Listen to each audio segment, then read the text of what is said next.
Bonjour, alors je m'appelle Julien. Je suis parti aux États-Unis à Jacksonville, en Florida, à UNF, qui s'appelle University of North Florida. Je suis parti en double diplôme, donc je suis en 16 med, c'est en troisième année, et je suis en double diplôme, donc je suis là-bas pour un an et demi dans l'université, et 6 mois de stage, 6 mois de stage quelque part aux États-Unis. Pour avoir choisi de partir en échange universitaire et plus particulièrement dans cet établissement. Alors, l'échange universitaire, déjà, c'est parce que en 16 med, on est obligé d'avoir 2 ans à l'étranger. Et c'est pour ça que j'ai choisi 16 med, justement, c'est pour pouvoir partir à l'étranger. Et pour cet établissement, alors en fait, c'était un nouveau partenariat qui a eu lieu en fait que cette année où j'y suis allé, où c'était la première année qu'ils le faisaient avec les 16 med. Et j'avais pas eu mon premier choix et on m'a proposé d'aller à UNF. On m'a dit qu'il y avait des places qui s'étaient libérées. Donc voilà comment j'ai choisi UNF. Les conditions requises pour intégrer cet établissement. Alors, en fait, on est choisi d'abord par Euromed. Et une fois ça, la seule chose qu'ils demandent, c'est d'avoir un IBT de 80. L'IBT, c'est un peu comme le TOEFL, mais c'est sur Internet, il faut le passer. C'est un peu plus compliqué à passer parce qu'il n'y a pas. On peut pas le passer à Euromed, mais c'est à peu près pareil. Quels sont les documents administratifs nécessaires afin d'intégrer cet établissement? Bah ouais, passeport évidemment, un visa qui s'obtient, il faut aller à Paris, faire la demande.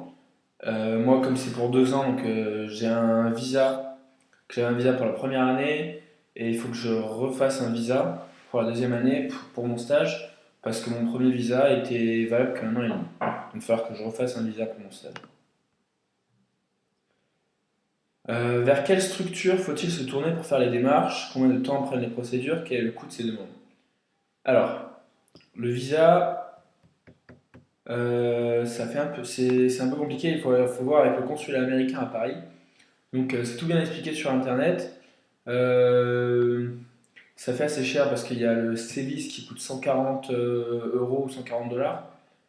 Il y a un autre truc à payer 40 euros, 40 dollars. Je pense qu'il y en a pour 200 euros en gros, avec tout. Euh, J'en rappelle plus très bien, je l'ai fait l'année dernière. Et il faut compter devoir aller à Paris aussi.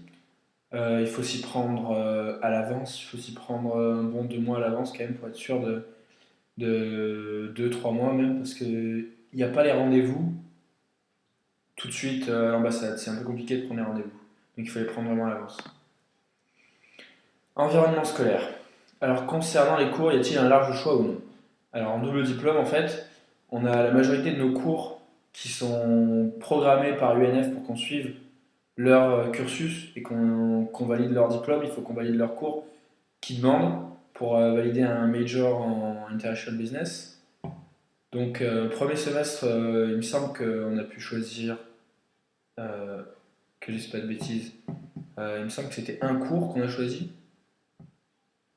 et encore, oui, un cours qu'on choisit au premier semestre, deux cours qu'on choisit au second semestre, sur 6, un sur 5 au premier, et on choisit 2 sur 5 au troisième semestre.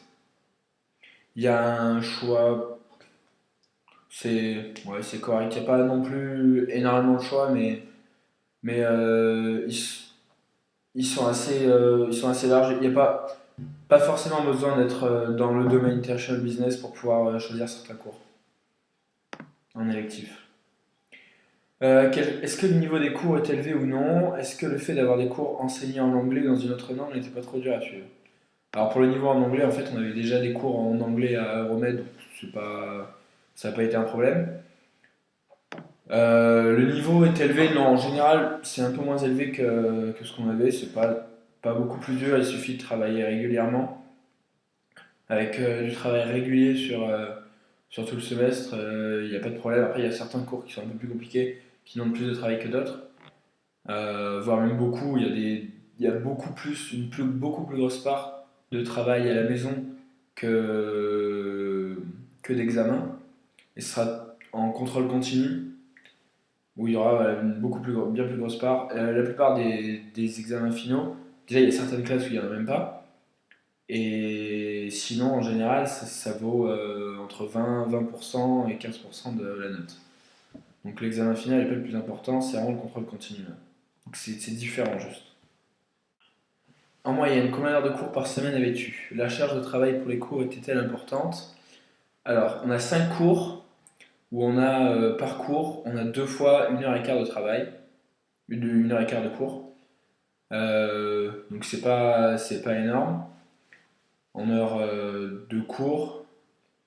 Par contre, la charge de travail à faire à la maison, tout ce qui est projet à rendre, est plus importante que ce qu'il y avait, je pense, à Romaine. Alors, comme j'ai dit, est-ce qu'il y a une différence au niveau des méthodes d'enseignement par rapport à Romaine Management? Alors, comme j'ai dit, c'est différent, c'est beaucoup plus de contrôle continu que les examens finaux qui valent pas énormément.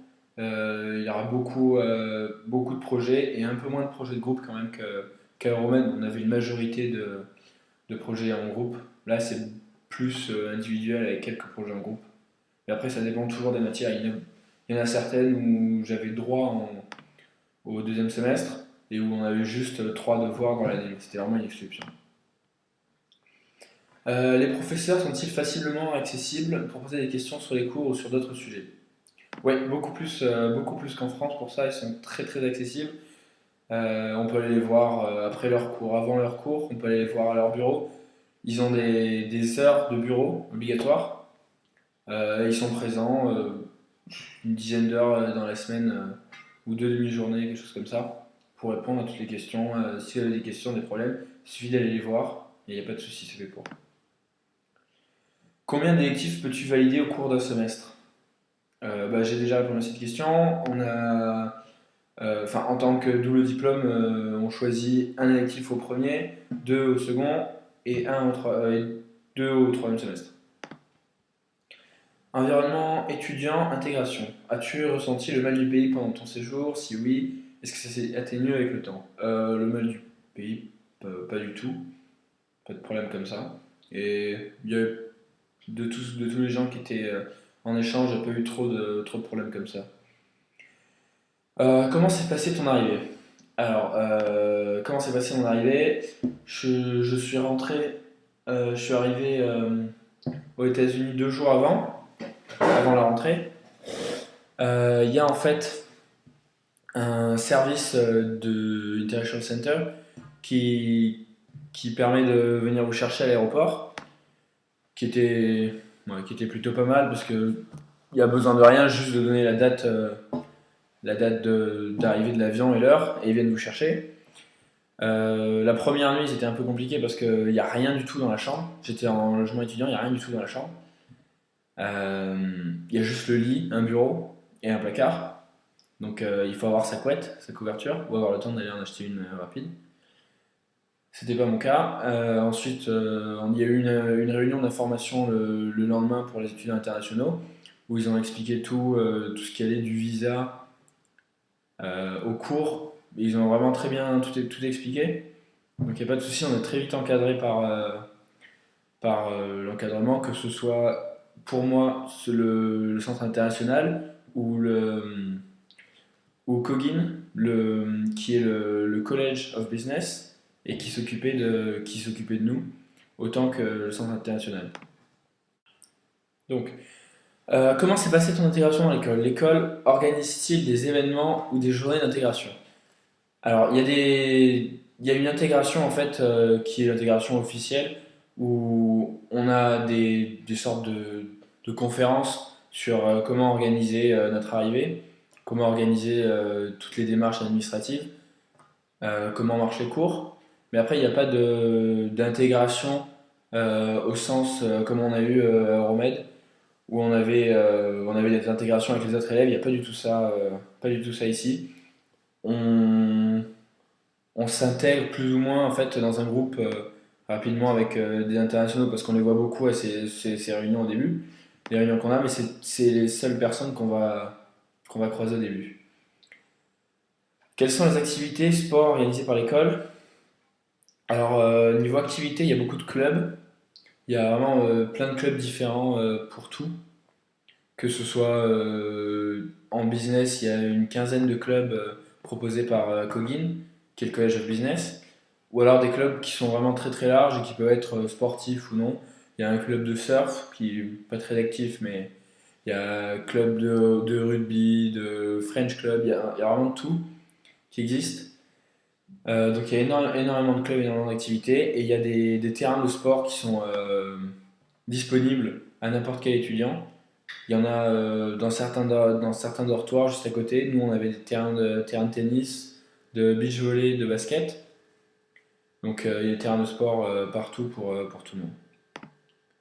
Est-il possible de faire partie d'une association de l'école, d'un projet ou d'effectuer un projet? Ouais, je viens de répondre à cette question. Donc il y a plein de clubs qui sont disponibles sur à peu près tout. Et je pense qu'il y a la possibilité de faire un projet aussi dans ces clubs. Il y a beaucoup de projets intéressants. Peux-tu nous décrire la ville où se trouve l'établissement? Se trouve-t-elle loin du centre-ville? Alors la ville, Jacksonville, c'est une des plus grandes villes c'est la plus grande ville des États-Unis en superficie, très très étendue. On est dans le nord de la Floride, 40 km de la frontière avec la Géorgie. L'université est à 15 minutes en voiture de l'océan. On n'est pas vraiment près du centre. Downtown en fait est à 15-20 minutes en voiture aussi, dans l'autre sens. Après, il y a un grand centre commercial juste à côté de l'université. Mais il n'y a absolument aucun transport en commun dans la ville. Il y a juste une navette de l'université qui fait la navette entre l'université et le centre commercial à côté. Donc voilà, il y a pas de transport jusqu'à la ville à part, euh, à part le centre commercial à côté. Il faut avoir une voiture. Est-ce que tu as visité les alentours d'autres villes du pays? Si oui, lesquelles? Ouais, on a beaucoup voyagé pendant cette année. Moi, on est allé donc à Miami, qui est au sud de la Floride. On est allé dans les Bahamas, à Panama City, Charleston, qui est en Caroline du Sud, Hilton Head, Atlanta, Charlotte, c'est Géorgie et Caroline du Nord, jusqu'à Washington, Washington, Philadelphie. Donc pendant l'année, on a beaucoup l'occasion de voyager puisqu'on a souvent pas cours le vendredi, beaucoup de temps et avec une voiture, c'est très facile d'aller dans les villes à côté. Ça fait un petit peu long ensuite en voiture, mais ça vaut vraiment le coup de voyager. Des expériences géniales à chaque fois. La ville et l'école sont-elles bien desservies au niveau des transports en commun? Donc j'ai répondu à cette question, absolument aucun transport en commun de la ville. Et dans l'école, il y a des navettes qui voyagent dans l'université parce que c'est assez grand. Donc ça permet d'aller plus vite pour se déplacer dans l'université.